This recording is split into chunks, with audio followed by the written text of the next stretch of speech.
Welcome back to the Conservative College Show. Today we are going to be looking at progressivism within the United Methodist Church and the overall corruption that we've seen in the past few years. Let's go ahead and get into today's video.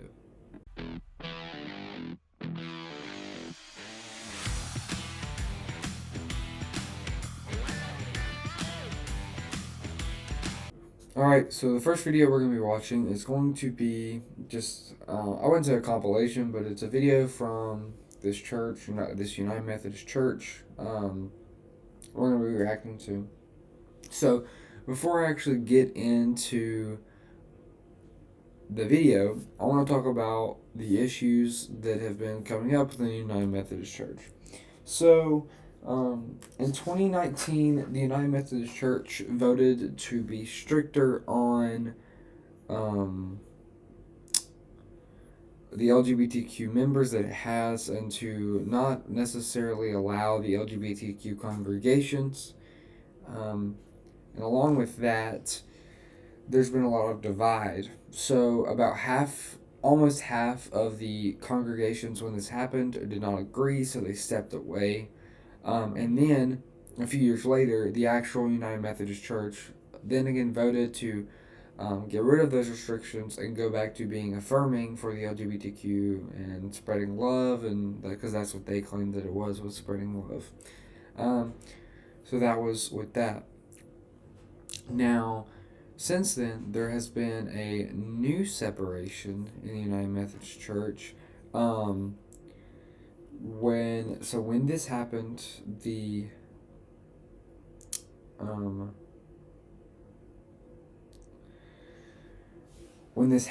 there was the spread, and then let's see if I can find it. So they came up with a new form of Methodist Church. Instead of the United Methodist Church, it's called the Global Methodist Church. And this happened in 2020. So a group of conservatives that were part of the Methodist Church actually came together and said, we do not want to be a part of the United Methodist Church anymore if you're going to allow and affirm the sinful act of homosexuality. So that's what they did. And since then, it's been just a big thing within the United Methodist Church. Now that we have that out of the way, let's go and hop into the video and see just kind of what we're looking at. Remember this portion of the story of God as it is written in the book we love, 2 Corinthians chapter 8, verses 7 through 15 from the Inclusive Bible Translation. That just as you are rich in every respect, in faith, in discourse, in knowledge, in total concern, and in the love we inspired in you, you may also abound in this work of grace. It is not an order I am giving you. So, before we watch anymore, let's talk about what we're looking at.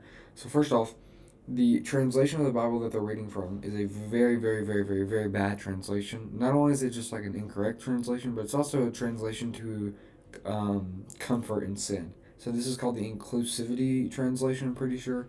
That's what this person said. And it's basically a version of the Bible that takes out portions that may or may not offend a certain group of people. And if it doesn't take it out, then it changes wording to where it doesn't seem as negative or as bad. That's the first issue. Second issue, I'm going to say that this is a biological female who is preaching or giving some sort of small sermon. Giving some sort of small sermon about, some story of God within the Inclusivity Translation Bible. First off, if you read the Bible, biblically it's wrong for women to be pastors and preachers and things like that. So that's the first incorrect part. I'm sure this person is a part of the LGBTQ as well, which is another incorrect part. But besides that, take a look at the shirt. The shirt is depicting Jesus as some sort of gay, like trans or drag queen that is of love. But it's very blasphemous, to say the least. So let's continue to see what happens here. But the opportunity to test your generous love against the earnestness which others show. You are well acquainted with the favor shown by our Savior Jesus Christ, who, though rich, became poor for your sake, so that you might become rich by Christ's poverty. As I say, this is only a suggestion. It's my counsel about what is best for you in this matter. A year ago, you were not only the first to act, but you did so willingly. Finish that work so that your eagerness to begin can be matched by your eagerness to finish according to your means. For so long as the heart is willing, it's what you have that is acceptable, not what you don't have. This doesn't mean that by giving relief to others, you ought to make things difficult for yourselves. It's just a question of balancing what happens to be your surplus now against their present need. One day they may have something to spare that will supply your own need. That is how we. So this person just reciting a Bible verse. So I'm going to go ahead and pause here, and then I'm going to go ahead and get to the second portion of the video that I want to watch and discuss. So this is the portion that became very popular on the internet. A lot of people actually were reacting to it, and especially a lot of Christian content creators and things like that. So I want to go ahead and react to this guy. Let's go ahead and react. Well, good morning, y'all. My name is Russian Kimball. My pronouns are he, him, his. I have the privilege of serving as the pastor of Broadway United Methodist Church in downtown Orlando. And also my drag name is still a work in progress. So if you have any ideas, just please let me know. There's one floating around, but I'm not going to share that one with you. But I'm still taking other suggestions. Will you pray with me? Okay. So, before we actually talk about the issue with what he said, let's talk about the issue with the way he's dressed.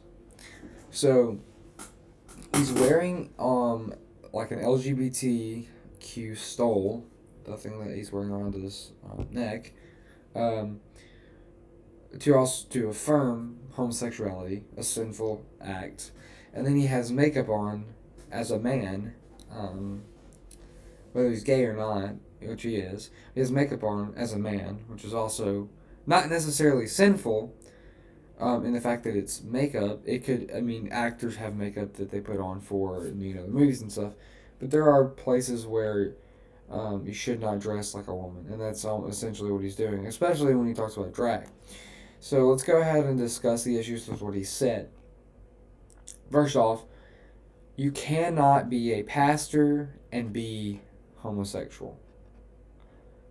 Especially when you're being a pastor who's homosexual and you are affirming yourself and comforting yourself as such.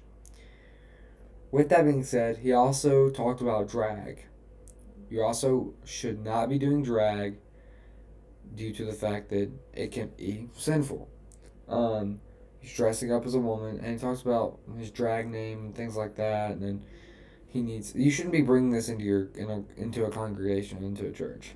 So for people who like to argue that homosexuality is not a sin, because the portions of the Bible that talk about, homosexuality is not actually homosexuality, it's pedophilia, that's just incorrect. And when we take a look at 1 Corinthians 6, 9 through 10, it doesn't say men having sex with boys. It says men having sex with men. Those who are unrighteous will not inherit the kingdom of God. And then it goes on to list adulterers, idolaters, men who have sex with men, and a few more people as well in there. So it's definitely a sin. And not only do we see it in the Old Testament, we also see it in the New Testament, right? As Christians, we follow the law of Christ, which is in the New Testament. The law of Moses is the Old Testament, the Mosaical law, which is the law that's followed by most Jewish people, because that's the reason that they have the resting on Sabbath and the kosher food, thing that they follow is because of the law of Moses. Well, we follow the law of Christ as Christians, which is, our it's the way that we give ourselves to Him and show our love to Him by following what He's asked us to do. It's not a demand. We have free will to not follow it, and clearly here we see the free will to not follow it. So again, the issue with the United Methodist Church is these weren't really, the UMC did not have the separation due to the fact that they wanted to show love for people. They had the separation due to the fact that they wanted to try to get as many gay people and as many LGBTQ people into the church as possible, while affirming and comforting them in their sin. This is a progressive church. There's a large issue with this. And it's all throughout the Bible. Like, we see it throughout the entire Bible. So when we visit the website of the church that Russian Kimball, the guy we just watched, when we visit the website of his church, which is Broadway Church in Orlando, Florida. This is him, right here. This guy over here. And then right here is his little biography. When we read here at the bottom, it says that Russian Kimball is excited to lead this wonderful LGBTQIA affirming community of faith. No matter who you are or where you are on life's journey, you are always welcome here. And then continues to go on. So, the issue with this, again, is that he is affirming people of sinful acts. That would be the same as, we obviously look at murder as immoral. So that's the reason that with murders we don't affirm that. But for certain sins that maybe we don't look at as immoral, which most of them we do because they're things that are committed violence, right? Of course, being gay, it wouldn't necessarily be an act of violence, but it is an act of sin. So if that would be the same as affirming people who are adulterers or people who cheat on their spouse, right? If we tell people who are cheaters, then we accept you here for who you are, we accept you here for being, an adulterer. That's incorrect, and it's against the Bible. And not only that, the overall issue with that is that we're pushing people further into their sin. We're supposed to be pulling them out of their sin and closer to God. So we're actually committing almost a satanic antichrist act. And that's a large issue when it comes to what we're seeing within the United Methodist Church. Again, thank you for watching today's video. If you enjoyed this content and you enjoyed this video specifically, feel free to like and subscribe to the channel. Also, if you would like to turn on the post notification bell to stay up to date on new content that's going to be uploaded, feel free to do that as well. Comment any, of your ideas that you want me to talk about, or any ideas that you want to see me do, like any, interviews with other conservatives on campus, or even maybe a liberal on campus. I would love to do that as well. That's all I have for you guys today. God bless, and I'll see you in the next one.